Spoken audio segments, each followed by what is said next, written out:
All right, we're here to talk about what they call inside sales agents or appointment setters. We've talked about marketing assistants, we've talked about other types of assistants, hiring, where to start, but now this is the person that calls and makes appointments.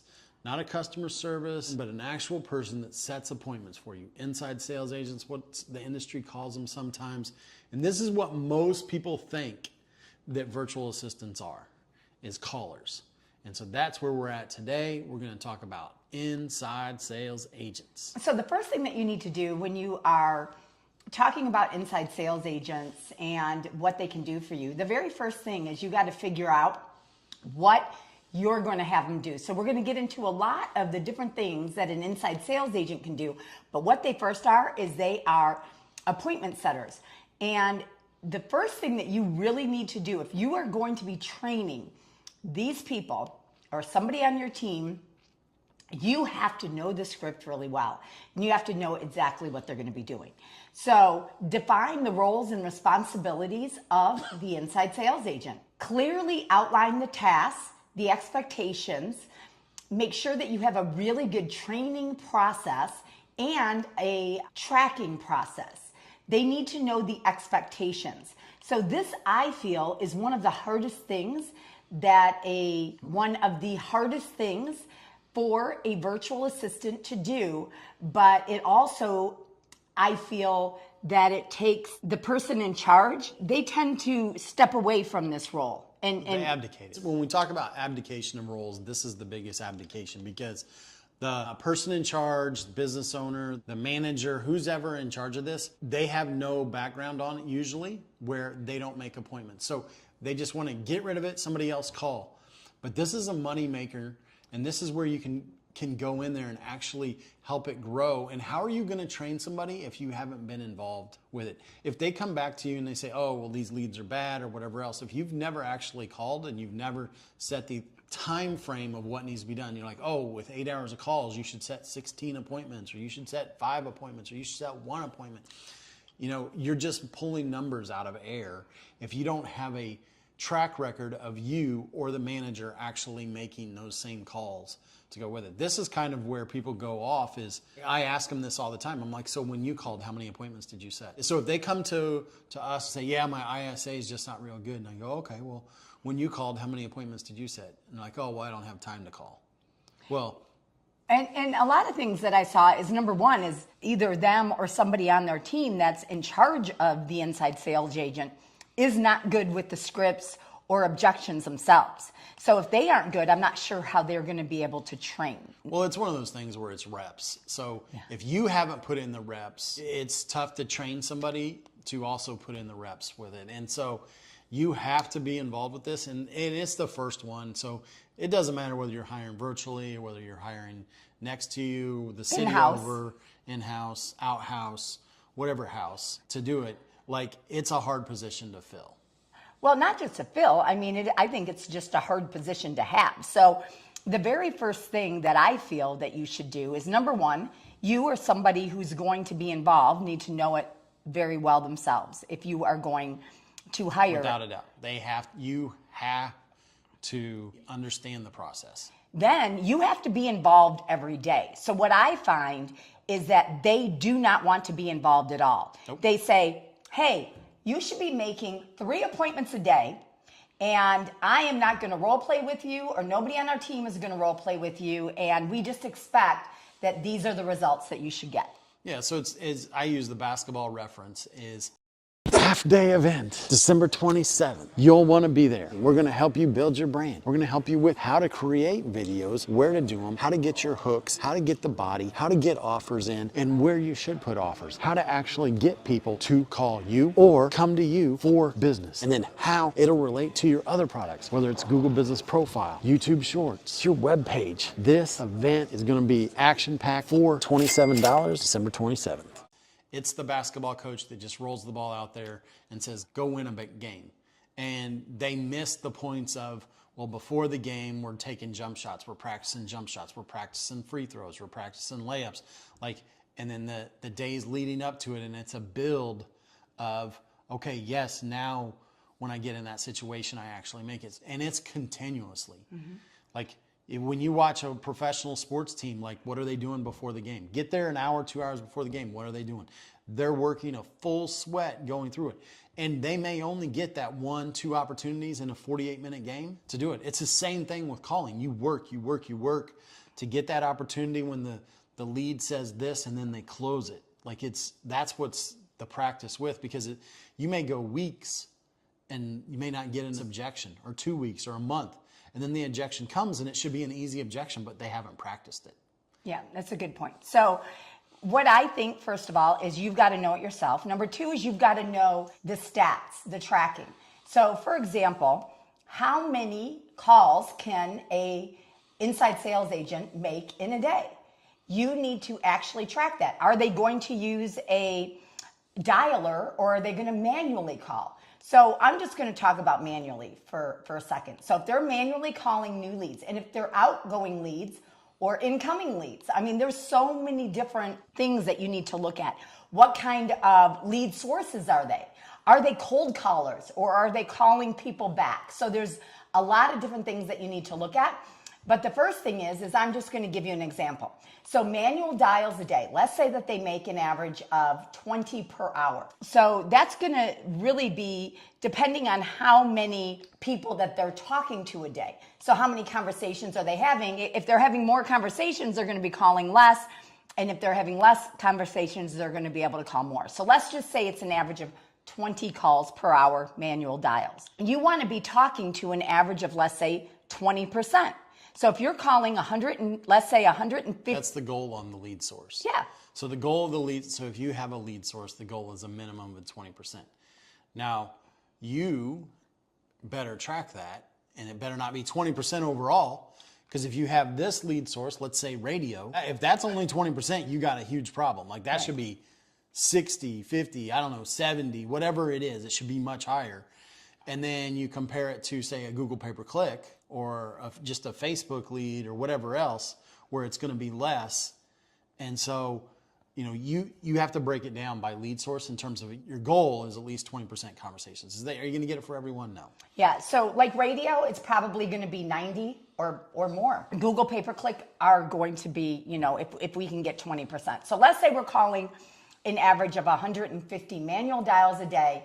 You want to look at 30 conversations. That is your inside sales agent having 30 conversations. This should be tracked daily. How many calls did they make? How many conversations did they have? How many people are wanting to make a move? If you're in real estate, I mean, depending on what industry, if we're talking about real estate, let's say, who's going to want to make a move, within the next 6 months.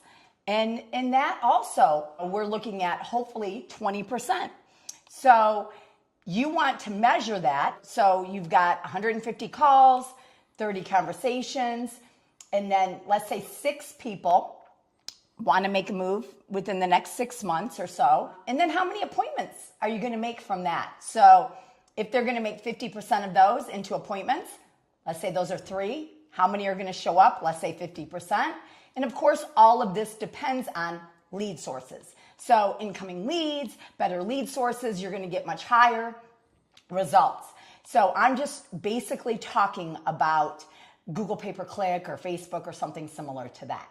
And we're going to hope at 20%. If you're able to talk to 30 people a day, which is quite a bit right now, and it's harder and harder to talk to people on the phone, but if they talk to 30, and if 6 of those, which is 20%, want to make a move in the next, 6 months or so, 3 appointments is a decent number to look at. And then 50% of those show up. So maybe. So where the disconnect happens in all industries is they say, here's my pie in the sky. They don't know if their lead sources can carry that, but they say, hey, I want 3 appointments a day. Yeah. Okay, well, based on those numbers, do you have 30 people that say yes to whatever your offer is? Whether it's moving, whether it's buying, whatever else. So you want 3, and we're saying, hey, 20% or whatever you want to work with, do the math backwards. Does it work? Because you can't just automatically say, I want 3 appointments. Well, that's what people do. And that's crazy. So you've got to figure out those numbers And you got to figure out the numbers, and then you got to track the numbers. Because what too many people do is exactly that. They say, I want 3 appointments a day. Okay, how are you going to get 3 appointments a day? How many new leads do you have incoming a month? Oh, they have maybe 50. I think Gary Vee calls it reverse engineer. You Yep. have to reverse engineer to back out to what it is, because you can't just come up with, oh, this is what I want. Okay, well, this is what I want. Well, are you spending enough money on ad spend? Yeah. So if we know that if I spend X amount of dollars, if I spend $1,000, I get this many leads, and from those leads I make this many. Well, okay. Well, if you're only spending half of that, then basically you're telling us you're going to get half the appointments than what you want. Right. So. And I think it's really interesting. So we were listening to somebody yesterday who's in mortgages, and she is number 3, of doing the most closings, she said, in the state of California. I don't know if that's true or not. But the point is that her lead sources are real estate agents. And that's really where most of her lead sources come from. So she said previously to now, to 2023, she would get 100 leads a month to have 30 closings. If she's working with, let's say, 20 agents that are each giving her 5 a month. 5 a month, that's pretty much what it is. So she's not talking about cold leads. She's not talking about Google pay-per-click or Facebook. Yeah, she's talking about more referrals. But what I found interesting, and she knows her numbers, is that now those 100 leads turn into 10 closings. So that's a big difference. So she went from 100 leads turning into 30 closings, and the same amount of leads now, because of what is happening in the real estate mortgage industry, now that same amount is only closing 10. But she knew her numbers. And what I challenge people is, do you know your numbers? Do you track your numbers? And that's really what's not happening. So when you're training them, what do they need to do when they're training them? So there's different things. Whatever script you use, I always want to start with the offers first. So whatever script you're using, what offers do you make? Because pretty much any script, you can screw up the beginning, the middle, but the end, the close, like you got to be able to get at that. So I kind of want them to work with the script, but I'm like, we're going to focus on the offers at the end. They need to know that first. They got to ingrain that. They've got to do it. And then we expand to everything else and we'll do it. And then we work in, if I'm going to work it in, I'm going to work in objections later. But I need them to know the basics first. You start with that first. And kind of breaking it down. It's just like working with a jump shot. You start with 2-foot jump shot first, then you go out further. So usually, in any industry, there's only so many objections that are common. So let's say 10 common objections. So focus on those 10 common objections. That's where I feel most people in training get off, is as they try to throw in all these crazy, and I'm like, let's just worry about them knowing the basics first. Because remember, you want them to always go back to the basic structure of whatever script it is you're using and stay within it. Then we work on what's the most common. Mm-hmm. Whatever your most common, get really, really good at that. What's your second most common? Because what most people do is they start with this crazy one from left field that you get once a year. Right. And it's like, eventually they're going to be able to handle that, but we need to get the basics first. Well, and the ones that you just have every once in a while, who cares really at the beginning? The first thing is learning the basics of the script, I agree with. And then putting in, for example, one objection, the most common objection, and then get that down really well if that takes a day or so. And then add that objection plus a second objection, and then a second objection plus a third. And you can't. The other question you have to ask is, how many times did they do the script in your training? So whatever training you're doing, how many times did they do it? So if in your training they're only doing it once or twice a day, which is what I find common in most trainings, is they watch videos, they do this, they may read a book, they may do this, but how many times, because it's reps, is how many reps did they get in your training doing the actual script, where they were the actual caller and there was somebody practicing with them as if they were a lead. Well, and that's a good point, because if, let's say you're talking to 30 people a day, and that's only just over 3 per hour, 3.5 an hour. So that's not a whole lot, and you're going to get different objections when you're talking to that many people. So just being able to role play back and forth is extremely important. So if you hire, let's say, 3 ISAs, how many probably will make it through training and will then continue and be doing a good job for your company? What I have found is that basically you're looking at about 20% making it, so 1 in 5. So it's 5, you hire 5, you hope 1 make it. Yeah. So don't just hire 1 or you're going to waste a lot of time. I mean, what we find, you're going to have to hire 5 people to get that 1 person. And so hire all 5. If you have 2 that make it, that's awesome. But like I said, I really feel that this is probably the hardest position that we have found in virtuals is the inside sales. And a lot of people say, you know, you should be hiring them only in-house. What do you think of that? Hire talent. No matter where the talent, so the goal is whether you're the CEO, whether you're the owner, whatever it is you do, is to hire talent. So like I think that's the biggest mistake people make is like they focus on, oh, I only need to hire this. Well, here's what happens. Mark is doing a half-day event on December 27th that you are not going to want to miss. It's $27. It is going to include videos, branding, hooks, scripts, lead conversion through video, omnipresence, how to come up with topics, how to not be boring, everything that you want to know. It's going to help you build your personal brand. We guarantee that you won't be disappointed with this half day, and it'll be one of the best half days that you ever spend, and it's virtual. You're in somewhere, wherever, Mississippi. And okay, well, what's the driving radius? If you have to hire in-house or you're in Indiana, what's the driving radius? Somebody's willing to drive to come into your office and work. Like, is it 20 miles? Is it 30 miles? So you do a circle. That's you have to find, along with all the other businesses, you're all competing for X amount of people that will do this job. And I'm like, well, I would rather hire talent no matter where it is. That's right. I agree. And some people say that in-house, work much better than virtual. And I don't necessarily agree with that. I agree with you that you're looking for talent. If that's in-house or virtual, that's what you're looking for. And then you want to make sure that your training is set up. So for us, we do 3 weeks of training, and that's 40 hours a week. So that's that's 120 hours of training just for that role. And then after that, we are still training them every single day. And that's where I find that, first of all, people don't train them for 3 weeks. Nope. And then they don't get them on the phones right away. That's another thing. They wait 2 or 3 weeks before they even have them making any calls. Yeah, one, it'll do 2 things. It'll also accelerate the people who aren't interested in it, like they'll quit. Yep.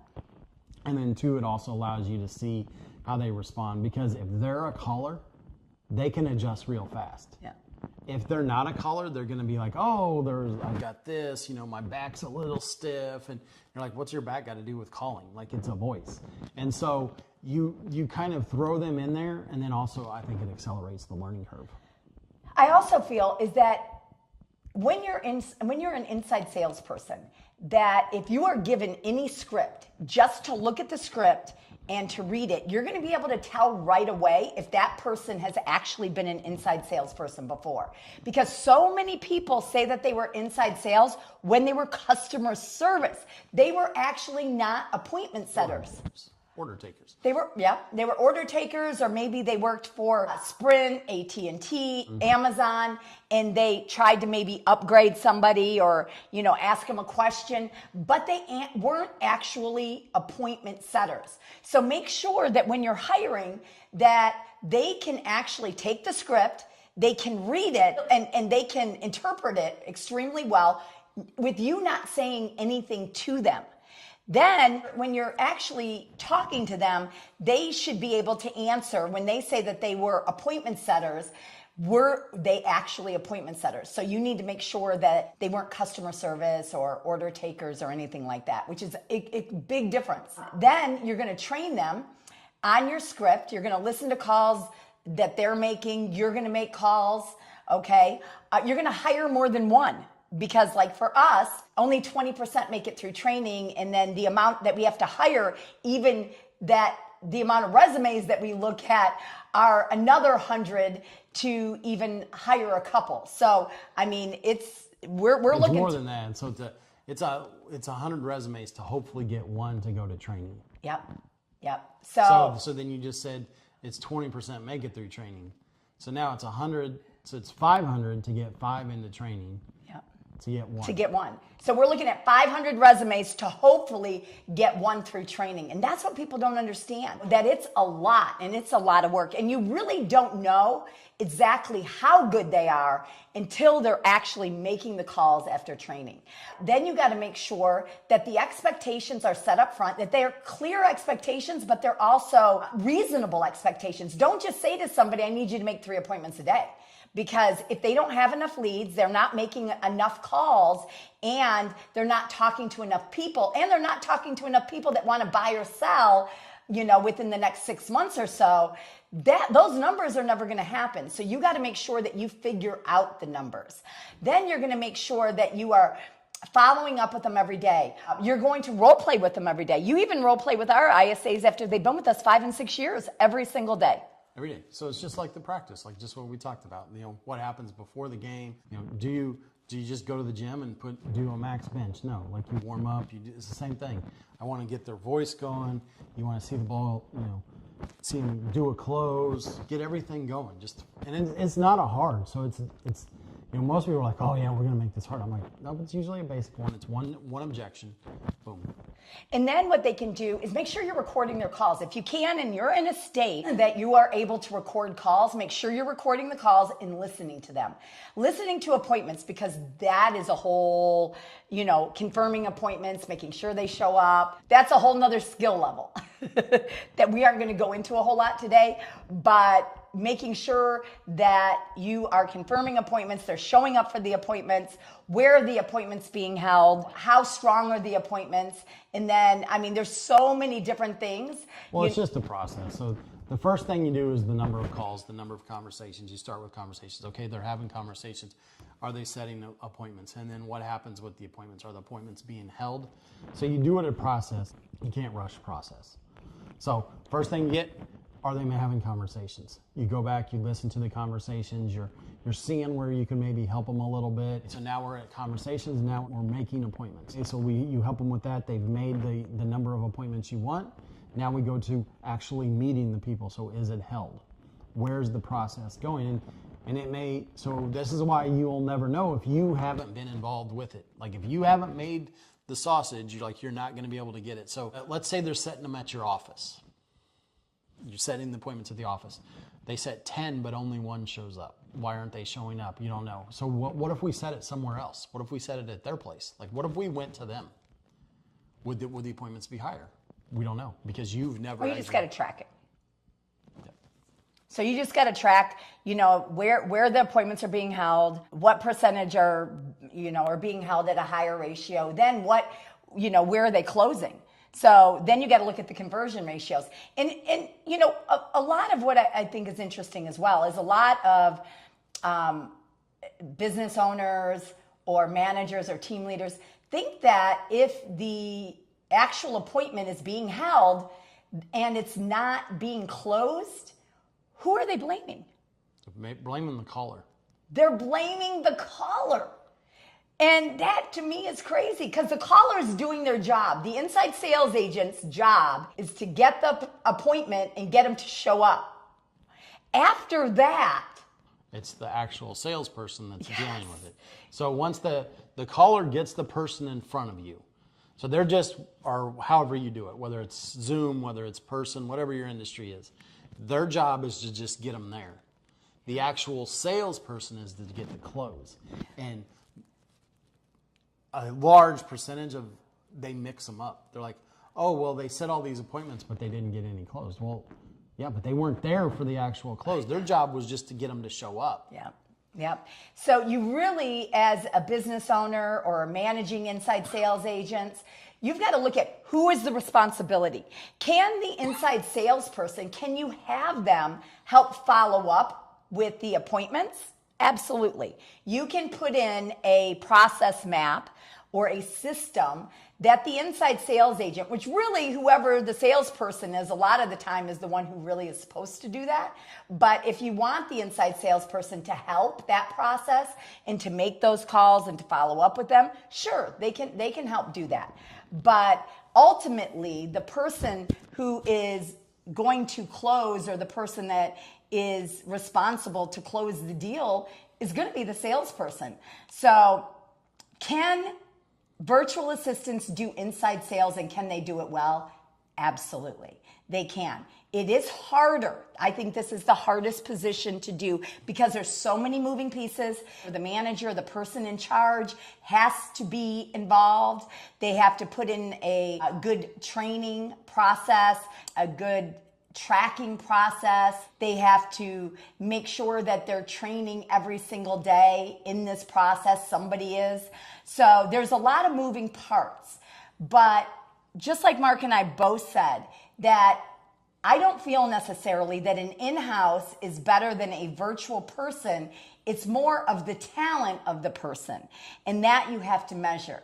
So hopefully you were able to take a couple things away from today and hiring virtual assistants, inside sales agents.